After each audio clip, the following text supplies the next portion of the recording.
நபி அவர்களுடைய வாளினுடைய அந்த ஒரு முன் கூர்பகுதி அது ஒரு துண்டு ஒடப்படுது. நபி அவர்கள் தன்னுடைய கையை ஒரு பாதுகாப்பான கவசத்துக்குள்ளே போட்டுக் கொள்ளுகின்றார்கள். 3 செய்தி கனவுல தெரியப்படுது. நபி அவங்களுக்கு விளங்கிட்டு பெரிய ஒரு டேமேஜ் உண்டாக போகுது. பெரிய ஒரு டேமேஜ் உண்டாகும். மேலான சகோதரர்களே பெரியார்களே சொன்னாங்க, இந்த குடும்பத்தில் முக்கியமான ஒரு ஆள் கொலை செய்யப்பட போறார். முக்கியமான ஒரு ஆள் கொலை செய்யப்பட போறார். கனவுக்கு தபீர் சொன்னாங்க, விளக்கம் சொன்னாங்க. கடைசி கட்டம் எனக்கு பாதுகாப்பு, கடைசி நான் மதீனாக்குள்ள ஒதுங்க வேண்டி வரும். நான் பாதுகாப்பு தேடி மதீனாக்குள்ள ஒதுங்க வேண்டி வரும். மேலான சகோதரர்களே பெரியார்களே நபி அவங்களோட மஷூரா இருந்துச்சு, நாங்கள் மதீனாக்குள்ள இருப்போம். மதீனாக்கு உள்ளுக்கு வந்தாங்கண்டா நாங்கள் தெருக்கள்ல இருந்து ஒளிஞ்சி மறைவிடங்கள் இருந்து ஒரேடியா தாக்குவோம். பெண்கள் மேல வீடுகள்ல இருந்து தாக்குவாங்க. எதிரிகளுக்கு ஒண்ணுமே செய்யலாம் பேய்த்தரும், எல்லாத்தையும் லேசா தோக்கடிச்சிடலாம் என்ற கருத்தை நபி அவங்க முன்னுக்கு வச்சாங்க. சஹாபாக்கள் ஆசை ஆர்வம் கொண்டவங்க பல மஷூராக்கள் சொன்னாங்க யார சொல்லலாம், நாங்க உள்ளுக்கு இருந்து கொண்டிருக்கேமா கோலை மாதிரி காபிர்கள் நினைப்பாங்க, எங்களை கோழைகள் நினைப்பாங்க. பத்ர்ல கலந்து கொள்ளாத சஹாபாக்கள் ஆத்திரப்பட்டு சொன்னாங்க, யார சொல்லலாம், எங்களுக்கு சந்தர்ப்பம் கிடைக்கல, இப்ப நாங்க போகணும் உஹதுடைய மைதானத்துக்கு. குறைஷியல் வந்து உஹதுடைய மைதானத்துல உஹதுடைய அந்த மலையில அவங்க இருக்கிறாங்க, நாங்க வெளியே மதீனாக்கு வெளியே போகணும் யார சொல்லலாம். ஹஜ்ரத் ஹம்ஸா ரலியல்லாஹு சொன்னாங்க, யார சொல்லலாம் வெளியே தான் போகணும், அல்லது என்ன நான் சாப்பிடவே மாட்டேன், நான் சாப்பிட மாட்டேன் தான் சொல்லுவாங்க.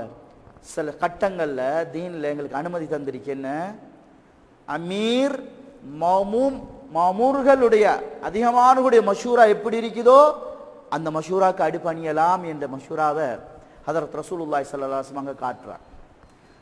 ஏண்ட மஷூரா இது, உங்களோட மஷூரா இது, அதிகமானவங்களோட மஷூரா வெளியே போறது, சரி பரவாயில்லை நான் உங்களோட மஷூரா கட்டுப்படுறேன்னு நபி ஸல்லல்லாஹு அலைஹி வஸல்லம் முடிவு செய்தாங்க. கண்ணியமான சோர்களே நபி அவங்களுக்கு விருப்பமே இல்லை. போனாங்க. ஹதரத் அபூபக்கர் ஹதரத் உமர் நபி அவங்களுக்கு கவசங்கள் அணிவிச்சாங்க, யுத்த ஆபரணங்கள் அணிவிச்சாங்க, வாழை கொழுவினாங்க, கவசம் அணிவிக்கப்பட்டுச்சு. 2 கவசம் அணிவிச்சாச்சு, 2 கேடயம் அணிவிச்சிருந்துச்சு, கவசத்தை நபி அவங்களுக்கு அணிவிச்சாச்சு. நபி அவங்க வாராங்க, முகத்துல சந்தோஷத்தின் அடையாளங்களை காணும். சஹாபாக்கள் விளங்கிட்டு சொன்னாங்க, யார ரசூலல்லாஹ் நீங்க விருப்பம் இல்லாம வெளியாகிறது எங்களுக்கு விளங்குது, இப்ப முடிவை மாத்துங்க யார் சொல்லலாம், நாங்க மதீனாக்குள்ளே இருப்போம். அவங்க பதில் சொன்னாங்க, ஏலாது. ஒரு நபிக்கு தன்னுடைய ஆயுதத்தை அணிஞ்சதுக்கு பின்னால, யுத்தத்துக்குரிய ஆபரணங்கள் அணிஞ்சதுக்கு பின்னால அவருக்கு அந்த முடிவை மாத்த இயலாது. இப்ப நாங்க மதீனாக்கு வெளியே போகத்தான் போறாங்க. சகோதரர்களே பெரியார்களே, போயிட்டு பயங்கரமான ஒரு யுத்தம் நடக்குது. 50 பேர் எடுத்தாங்க. அப்துல்லா இப்னு ஜுபைர் ரலியல்லாஹு அன்ஹு யுத்த மைதானத்திலிருந்து 150 மீட்டர் தூரத்தில் அந்த மலை இருக்குது, அந்த மலையில வச்சாங்க. 50 பேரை வச்சாங்க. இந்த இடத்துல தான் நீங்க இருக்கணும், இந்த இடத்துல தான் இருக்கணும், நாங்க கொல்லப்பட்டாலும் நீங்க வரக்கூடாது, என்ன மெசேஜ் வரும் வரைக்கும் அந்த இடத்தை விட்டு அசையக்கூடாது, நாங்க வெற்றி பெற்று கனிமத்தை அடைஞ்சு கொண்டாலும் ஃபலா துஷ்ரிகூனா ஃபலா துஷாரிகூனா அதுல பங்குக்கு வரவும் கூடாது, கொல்லப்பட்டாலும் வரக்கூடாது. ஒரு ரிவாயத்தில் வருது, நாங்க கொல்லப்பட்டு பறவைகள் வந்து எங்க பொடியை எடுத்துக்கொண்டு போனாலும் அசையக்கூடாது, செய்தி வரும் வரை அப்படியே அங்கேயே இருக்கும். நபி அவங்களோட ஒரு வார்த்தைக்கு மாற்றம் செய்ததால சஹாபாக்களுக்கு எவ்வளவு பெரிய டேமேஜ். இன்னைக்கே முஸ்லிம்களுக்கு தோல்வி. முஸ்லிம்கள் எல்லாம் இன்றைக்கு கோழைகள் ஆகிக்கிறாங்க, கேவலப்பட்டு கொண்டிருக்கிறாங்க. உலக நாடுகளில் முஸ்லிம்கள் இயலாமையில் இருக்கிறாங்க, பலவீனமானவர்களாக இருக்கிறாங்க. ஏன் சகோதரர்களே? நபி அவங்களோட சுன்னத்தில் வார்த்தைக்கு மாற்றம் செய்து கொண்டிருக்கிறாங்க. யக்கீன் இல்லை, நம்பிக்கை இல்லை. காபிர்களை தன்னுடைய தோழர்களாக, நேசர்களாக, நம்பிக்கைக்குரியவர்களாக ஆக்கி வச்சு கொண்டிருக்கிறாங்க. தோல்வின் தலைக்கு மேல சுத்துது. சஹாபாக்களுக்கு அல்லாஹ் தர்பியத் செய்தான். 100க்கு 100 சஹாபாக்கள் இரவும் பகலும் தனிமையிலும் கூட்டிலும் நபி அவர்களை பின்பற்றினவங்க, வார்த்தைகளை தூக்கி தலையில வச்சவங்க. ஒரு கட்டம் கொஞ்சம் முன்பின் நடக்குது, அல்லாஹ் எப்படி சோதிச்சான், எப்படி சோதிச்சான். சகோதரர்களே பெரியார்களே, காலித் இப்னு வலீத் ரலியல்லாஹு அன்ஹு பெரிய வீரன், அபூ சுஃபியான் எதிர்ப்படையில் தலைவராகிறார். அவர் தான் தலைமை தாங்கி கொண்டு வாரார். ஹாலித் இப்னு வலீத் ரலியல்லாஹு அன்ஹு 200 குதிரைப்படை, 200 வீரர்கள், குதிரை வீரர்கள். முஸ்லிம்கள்ல 50 பேர் தான். எல்லா தலையும் பலசாலிகள். யுத்தம் நடக்குது. காஃபிர்கள் தோத்துட்டாங்க. பெரிய டேமேஜ் உண்டாகிட்டது. தோத்துட்டு சாமன் எல்லாம் கட்டி கொண்டு ஓடுறாங்க. இப்ப ஓட்டம் பிடிக்கிறாங்க. பெண்கள் அவர்களுடைய ஆடைகளை தூக்கி கொண்டு ஓடுறாங்க. முஸ்லீம்களுக்கு பெரிய ஒரு சோதனை வந்துச்சு. என்ன? அந்த மேட்டில் இருந்தாங்களே, மலையில் இருந்தாங்களே, இவங்களுக்குள்ள ஒரு கருத்து முரண்பாடு வந்துச்சு. பாருங்க, முஸ்லீம்கள் எங்க கருத்து முரண்பாடு பட்டு பிரிஞ்சு கொள்றாங்களோ அந்த ஊர் நாசம், அந்த நாடு நாசம், அந்த ஊர் நாசம், அந்த கிராம நாசம், அந்த குடும்பமும் நாசம். அந்த குடும்பமும் எடுக்கிறதுக்கு இல்லை, சின்ன பின்னமாவி. சகோதரர்களே, பெரியார்களே, கொஞ்ச கூட்டம் சொல்லுது, பாருங்களேன் தோத்து கொண்டு ஓடுறாங்க, முஸ்லீம்களை பாருங்களேன் கனிமத்தை பிறக்கிறாங்க.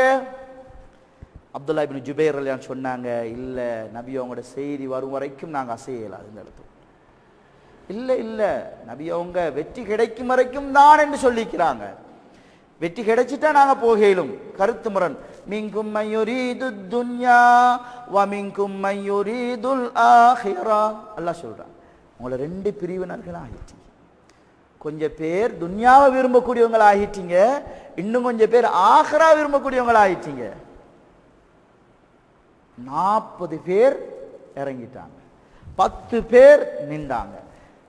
போன படை ஹாலிது பார்த்தாரு, மேலுக்கு 10 பேர். உடனே திருப்பினார் படைய, வந்தார், அடிச்சாரு, 10 பேரும் காலி, மேலால வந்து இறங்கிட்டார். மேலுக்கால வந்து விட்டாங்க, அம்ப ஈராங்க. முஸ்லீம்களுக்கு என்ன நடந்ததுன்னு தெரியாது. வந்து எல்லாம் கலந்து கொண்டாங்க. முஸ்லீம்களும் காஃபிர்களும் கலந்துட்டாங்க. முஸ்லீம்களுக்கு என்ன செய்யறே தெரியா. முஸ்லீம்களுக்கு அல்லாஹ் அந்த நேரத்தில் ஒரு பீதியை கொடுத்தான். எல்லாம் ஓடிட்டான்.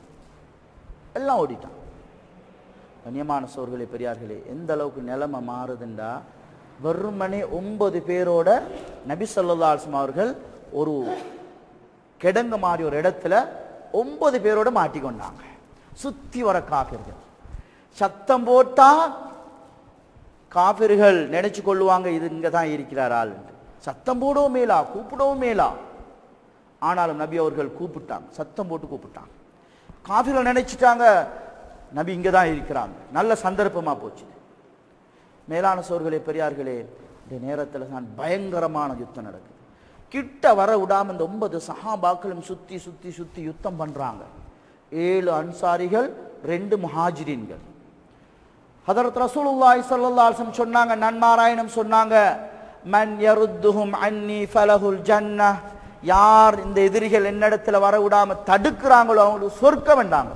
ஒரு சஹாபி போனாரு, ஷஹீத் ஆயிட்டாரு. அடுத்த சஹாபி போனாரு, ஷஹீத் ஆயிட்டார். அடுத்த சஹாபி போனாரு, ஷஹீத் ஆயிட்டார். அடுத்த சஹாபி போனாரு, ஷஹீத் ஆயிட்டார். 7 பேர் போனாங்க, 7 பேரும் ஷஹீத். யார் இருக்கிறே? 2 பேர் இருக்கிறாங்க. யார் அவங்க? முஹாஜிர்கள். தல்ஹா ரலியல்லாஹு அன்ஹு அவர்களும், தல்ஹா இப்னு உபைதும், சஅத் இப்னு அபி வக்காஸ் ரலியல்லாஹு அன்ஹு. நபி அவங்களுக்கு சரியான ஆத்திரமா போச்சு. ஷஹீதாக்கப்பட்ட 7 பேர் மதீனாவாசிகள், 2 பேர் தான் இருக்கிறாங்க மக்காவாசிகள். மா அன்சஃப்னா, நீங்க நீதமா நடந்து கொள்ள இல்லையே, 7 பேரும் அவங்களே போயிட்டாங்களே, பரவாயில்லை. ஹதரத் ரசூலுல்லாஹி ஸல்லல்லாஹு அலைஹி வஸல்லம் சொன்னாங்க, இப்ப நீங்க 2 பேர் தான் இருக்கிறீங்க. 2 சஹாபாக்களும் என்ன செய்தாங்க, நபி அவங்க அம்பெடுத்து கொடுத்தாங்க. சஅத் இப்னு அபி வக்காஸ் ரலியல்லாஹு அன்ஹு மல்ல மல்ல மல்ல மல்லன்னு எய்து கொண்டிருந்தாங்க. வார் அம்பெல்லாம் முதுகுல வாங்கினாங்க. தல்ஹா இப்னு உபைத் ரலியல்லாஹு அன்ஹு அவர்கள் பயங்கரமான ஒரு யுத்தம் செய்தாங்க. எப்படி ஒரு யுத்தம் செய்தாங்களாம், 11 பேர் தனியே நின்று தாக்கினா எவ்வளவு வேகமான யுத்தம் நடக்குமோ அத மாதிரி தனியே நின்று தாக்கினாங்க. சகோதரர்களே, பெரியார்களே, அவங்களோட உடம்புல மட்டும் கிட்டத்தட்ட ரிவாயத்தில் வருது 35 அல்லது 37 காயங்கள். அந்த அளவுக்கு பயங்கரமான நிலைமை.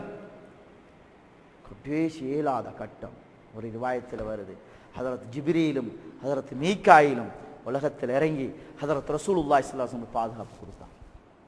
இவ்வளவு பயங்கரமான நிலை. எதிரிகள் கிட்ட வந்துட்டாங்க. இது கடைசி கட்டம் தான். அதுக்கு முத கட்டங்கள்ல நபியை நோக்கி கிட்ட வந்துட்டாங்க. நபி அவங்க தாக்கப்படுறாங்க. எப்படி தாக்கப்படுறாங்க. அப்துல்லா இப்னு ஷிஹாப்னு சொல்லக்கூடிய ஒருத்தன் வந்தான், வந்து ஒரு கல் எடுத்து எறிஞ்சான் நபி ஸல்லல்லாஹு அலைஹி வஸல்லம். அப்படியே சக்க பல்லுக்கு பட்டுச்சு, அதோட சேர்த்து அந்த பல்லோடைஞ்சிட்டு நபி அவங்க. அப்துல்லா இப்னு கம்ஆ என்று சொல்லக்கூடியவன் வந்தான், நபி அவர்களுக்கு வாளை எடுத்து ஓங்கி வெட்டினான். நபி அவங்களோட தோல் சரியா தோல்ல பட்டுச்சுது. அவங்க கவசம் அணிஞ்சிருந்ததால அது வலுவிட்டு, அது கூட காயம் நபி அவங்களுக்கு 1 மாசத்துக்கு மேல இருந்துச்சான். அடுத்த வெட்டோண்டு வெட்டினான், சரியா முகத்துல பட்டுச்சு. அவங்களோட கவசம் உடைஞ்சு 2 துண்டு உள்ளுக்கு போய்த்தது. மேலான சோர்களே பெரியார்களே, இன்னொருத்தன் வந்து வெட்டினான், சரியா கவசத்தில் தலையில பட்டுச்சு. நபி அவங்க ரத்தம் வடிஞ்சு கொண்டு இருக்குது. நபி அவங்க கவலைப்படுறாங்க. கைஃப யுஃப்லிஹு கௌமுன் தமு, ஒரு நபியை, ஒரு கூட்டத்தானுடைய நபியை இவ்வளவுக்கு இரத்த காயம் ஏற்படுத்திட்டாங்க, இந்த கூட்டம் எப்படித்தான் வெற்றி பெறுவார்கள்? நபி அவங்க வருத்தப்படுறாங்க, இவ்வளவு பெரிய நோவினை செய்யறாங்களே இந்த நபிக்கு. இந்த நேரத்தில் ரிவாயத்தில் வருசவர்களே, அல்லாஹும்ம அக்ஃபிர் லிகௌமி ஃபஇன்னஹும் லா யஅலமூன், யா அல்லாஹ் விளங்காமத்தான் இந்த கௌம் செய்றாங்க, இவங்களை மன்னிச்சிடு யா அல்லாஹ். ரப்பிக்ஃபிர் லிகௌமி ஃபஇன்னஹும் லா யஅலமூன், விளங்காம செய்றாங்க யா அல்லாஹ் மன்னிச்சிடு யா அல்லாஹ். அல்லாஹும்ம ஹ்தி கௌமி ஃபஇன்னஹும் லா யஅலமூன், யா அல்லாஹ் நம் கூட்டத்தை ஹிதாயத்தை குடி யா அல்லாஹ். துஆ செய்றாங்க நபி அவங்க, துஆ செய்றாங்க நபி அவங்க அக்லாக். மேலான சோர்களே பெரியார்களே, அதுக்கு பின்னால இப்ப சத்தம் போட்டு கூப்பிடுறாங்க. இப்பதான் முஸ்லீம்கள் மதீனாக்குள்ள சில பேர் ஓடிட்டாங்க, 3-4 கிலோமீட்டர். இப்ப செய்தி வருது, முஸைப் இப்னு உமைர் ரலியல்லாஹு கொடியை வச்சிருந்தாங்க. அந்த அப்துல்லா இப்னு கம்ஆ என்று சொல்லக்கூடியவன் முஸைப் இப்னு உமைர் ரலியல்லாஹு வெட்டிட்டான். வெட்டி அவங்க ஷஹீதாக்கப்படுறாங்க. நபி அவங்களோட தோற்றமும் ஹஜ்ரத் முஸைப் இப்னு உமைருடைய தோற்றமும் 2 பேரும் ஒரே மாதிரி. அவன் போயிட்டு செய்தியை விட்டுட்டான், நபியை கொண்டாச்சு. முஸ்லீம்களுக்கு எப்படி இருக்கும்? மேலான சோர்களே பெரியார்கள், இப்போ முஸ்லீம்கள் ஓடி வாராங்க. ஹஜ்ரத் அபூபக்கர் சித்தீக் ரலியல்லாஹு முதலாவது வாராங்க. அபு உபைதா ரலியல்லாஹு அவர்கள் அவங்கள பார்த்துட்டு ஓடி வாராங்க. 2 பேர் தான் முதலாவது வாராங்க. நபி அவங்க சொன்னாங்க, என்ன பார்க்காதீங்க, பாருங்க தல்ஹா இப்னு உபைதுல்லா பாருங்க, அவர் கிடக்கிற நிலைமையை பாருங்க. அவரை போய் பார்த்துட்டு நபி ஸல்லல்லாஹு அலைஹி வஸல்லம் கிட்ட வாராங்க. வந்து பார்த்தா நபி அவங்களுக்கு இந்த 2 சொக்கைக்குள்ளே 2 கவச துண்டு உள்ளுக்கு போயிடுச்சு. எப்படி இருக்கு? ஹஜ்ரத் ரசூலுல்லாஹி ஸல்லல்லாஹு அலைஹி வஸல்லம் அவங்க பாதிக்கப்பட்டிருக்கிறாங்க. ஹஜ்ரத் அபூபக்கர் சொல்றாங்க, அதை மெதுவா எடுக்கிறதுக்கு ட்ரை பண்றாங்க. அபூ உபைதா ரலியல்லாஹு சொல்றாங்க, அபூபக்கர் இடத்துல எனக்கு அந்த சான்ஸை தாங்க. பல்லால கடிச்சு எடுத்தாங்க, அவங்களோட பல்லு உடைஞ்சிட்டுது, துண்டு வெளியே வருது. திரும்பவும் எடுத்தாங்க, அடுத்த பல்லும் போயிட்டுது. ஒரு மாதிரி நபி அவங்களும் ஒரு மாதிரி இப்ப அந்த நிலைமையிலிருந்து கொஞ்சம் சீராக்கியாச்சு. நபி அவங்க சொன்னாங்க, தல்ஹா போயிட்டு பாருங்க. தல்ஹா ரலியல்லாஹு அவங்கள பார்த்தா உடம்பு முழுக்க காயம், வெட்டு காயம், அம்பு குத்தின காயங்கள். அவரையும் எடுத்து ஒரு மாதிரி சீராக்கிட்டு சொன்னாங்க, உலகத்தில் நடமாடும் ஷஹீத பார்க்கிறேன்டா அவரை பாருங்க, சொர்க்கவாதியை பார்க்கிறேன்டா அவரை பாருங்க. அவ்வளோ பயங்கரமான நிலம். மேலான சோர்களே பெரியார்கள், என்ன சொல்ல வாரன்டா, இவ்வளவுக்கு ஒரு நிலைமை, பயங்கரமான ஒரு நிலைமை வந்துச்சுது. ஏன் வந்துச்சுது? நபி அவங்களுக்கே இவ்வளவு ஒரு பெரிய டேமேஜ் வந்துச்சு. 70 சஹாபாக்கள் ஷஹீதாக்கப்பட்டாங்க உஹது மைதானத்தில். ஹஜ்ரத் ஹம்ஸா ரலியல்லாஹு அன்ஹு அவங்க நபி அவர்களுடைய அஸதுல்லாஹ், அல்லாஹ்வுடைய சிங்கம் என்று சொன்னவங்க, அவங்களும் ஷஹீதாக்கப்பட்டுட்டாங்க. அவங்களுடைய ஈரலும் வெளியெடுக்கப்பட்டுச்சு. என்ன காரணம்? நபி அவர்களுடைய சொன்ன வார்த்தைக்கு மதிப்பு கொடுக்கல, கொஞ்சம் துன்யாட ஆசை பிடிச்சி சஹாபாக்கள். அல்லாஹ் எவ்வளவு பெரிய தர்பியத்தை செய்து கியாமத் வரைக்கும் நீங்க இதை படிப்பினையா எடுங்க, குர்ஆன்ல நாங்க சீல் பண்ணி சொல்றோம். ஆனா அந்த சஹாபாக்களுக்கு வஅஃபா அன்கும், அவங்க நாங்க மன்னிச்சிட்டோம்னு அல்லாஹ் சொல்லிட்டான். அவங்கள அப்படி ஒரு நிலைமை வந்துச்சுது, ஆனா அவங்கள நாங்க மன்னிச்சாச்சு. மேலான சோர்களே பெரியார்களே, அதனால இன்றைக்கு ஆயிரக்கணக்கான நபியினுடைய வார்த்தைகள் மாற்றம் செய்யப்படுது. அல் குர்ஆனுடைய ஆயத்துக்கள் இன்றைக்கு குழி தோண்டி புதைக்கப்படுது. இப்படி இருந்த முஸ்லிம்களுக்கு உதவி வருமா? உதவி